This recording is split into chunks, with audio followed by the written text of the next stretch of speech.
Hello ladies and gentlemen, Panzer here, and recently I got into the alpha of Ubisoft's upcoming competitive multiplayer hack and slash, For Honor. And since we started off the historical series of videos with Battlefield 1, I thought it'd be fun to go even deeper into history and talk about how historically accurate and realistic For Honor actually is. Now before we begin, let's get one thing clear. Historical accuracy and realism are not the same thing. If something is realistic, it just means that realistically, you could do something like that in real life, or that it's true to how things work in the real world. But historical accuracy is different to that, because that deals with how true to history something is. So while something might be realistic, it might not be how things actually were in history. So first things first, we don't have any evidence that Vikings, samurai, and European knights actually fought each other, so that's not something we can consider historically accurate. But we can take a look at how realistic some of the fighting actually is. And at least at an individual level, we can look at how historically accurate the weapons and equipment are, as well as how true to history some of the techniques actually are. So let's take a look at some of the equipment first. The Knights currently have two classes, the Warden and the Conqueror. The Warden fights with a two-handed sword, and the Conqueror fights with a flail and shield. Now the weapons are realistic. These are weapons that do have effective fighting techniques associated with them. Longswords of this sort of size were more common throughout the late medieval period, and even all the way through to the Renaissance, and at the same time, due to the increased use of surface-hardened steel in plate armor, and indeed plate armor in general, blunt weapons such as maces, morning stars, and also flails were commonly used to defeat armor. The bluntness of the weapons allows force to be transferred through the armor more effectively, and can cause things like concussions, damage to joints, and even broken bones given sufficient force. And as for the armor, it's fairly consistent with late medieval plate armor. The Conqueror seems to use a form of iron hat and closed helm combination, which is realistic and consistent with some elements of late medieval helmet designs, but I've not found an example of this exact design online. It's possible that in the canon of the game that this is just a development of actual historical designs, but what's particularly interesting is the fighting style of the Warden. Despite the large size of the sword that we see in game, it's not actually unrealistic or inaccurate to history. Swords like these did exist, but the interesting part is the fighting technique that we actually see. As I mentioned earlier, blunt weapons were more effective against most forms of plate armor, and blades actually can't cut through it, especially given the shape of most of its parts.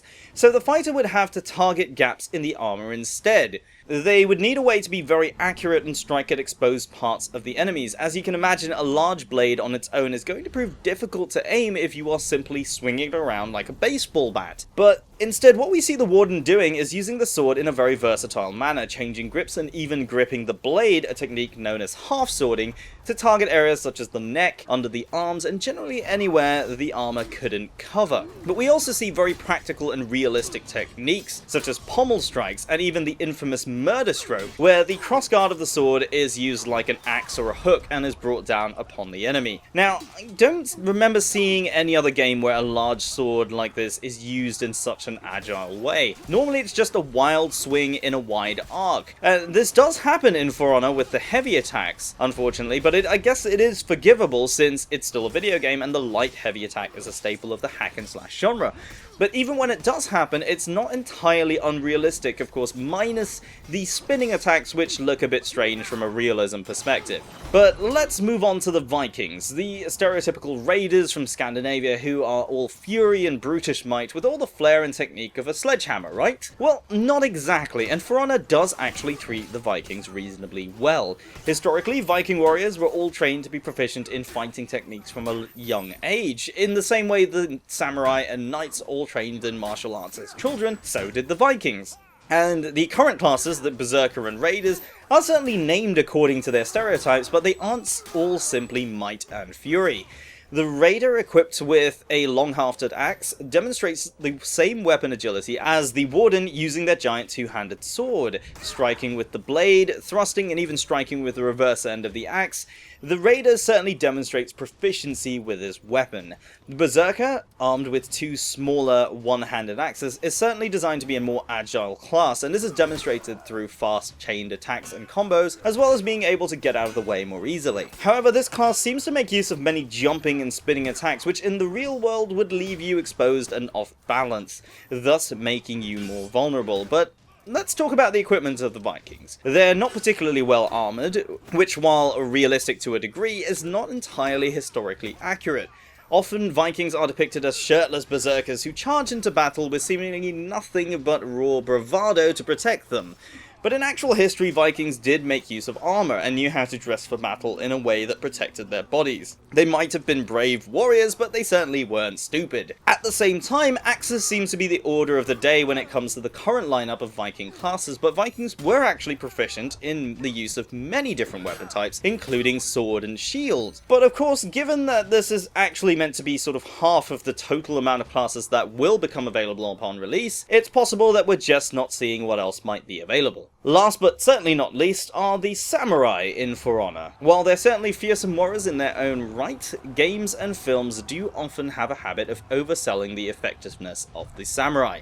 Now, don't get me wrong, samurai are certainly impressive, but there are some things that are often shown which are not only unrealistic, but are also not historically accurate. For example, the trailer in For Honor, we do actually see a samurai cutting through armor with a sword, and this would not happen for the same reason that knights can't cut through armor with their swords.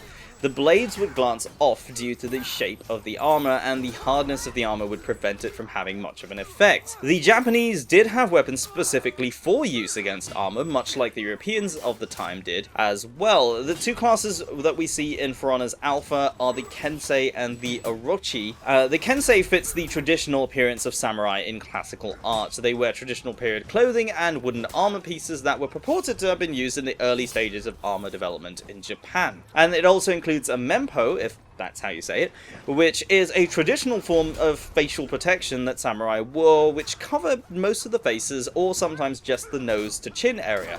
And often these would be in the form of elaborate masks depicting demons, like the Oni, and they were intended to intimidate opponents. However, I'm not familiar with a lot of Japanese weapons and armor, so I can't say much more about how accurate a lot of it is.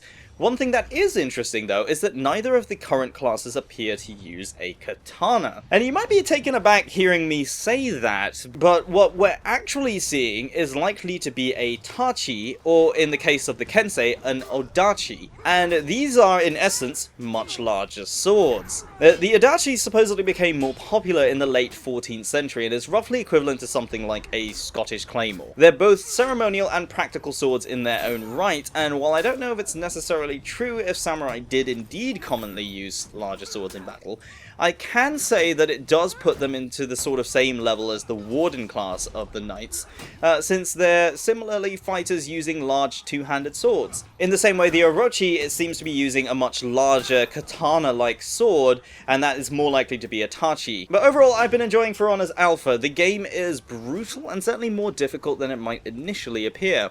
Each fight against another hero character requires your utmost attention. Keeping an eye out for possible chained attacks and countering appropriately is challenging, but rewarding. And while I've talked a lot about realism in this game, in this video, I will say that the necessary showmanship to make it look great is done really well. Even when it pushes the boundaries of what might be historically accurate, it certainly looks the part when it comes to most aspects of realism and attention to detail in the combat, as well as the animations is certainly very impressive. You can definitely see that there has been a fair amount of research that's been put into this game, despite the sort of fantasy setting, to ensure that the combat looks the part and has some basis in reality and in history. But of course, this is just a view from the alpha, and it's by no means the finished product, but I've definitely enjoyed it so far. But let me know what you guys think. Have you had a chance to try the alpha test of For Honor? What are your thoughts on realism versus gameplay? And if you could add one faction to the current lineup of Vikings, Knights, and Samurai, what would it be and why? Let me know what you think down in the comments below, and don't forget to leave a like if you enjoyed the video, and subscribe if you're new to the channel. My name is Panzer, thank you very much for watching, and I'll see you next time.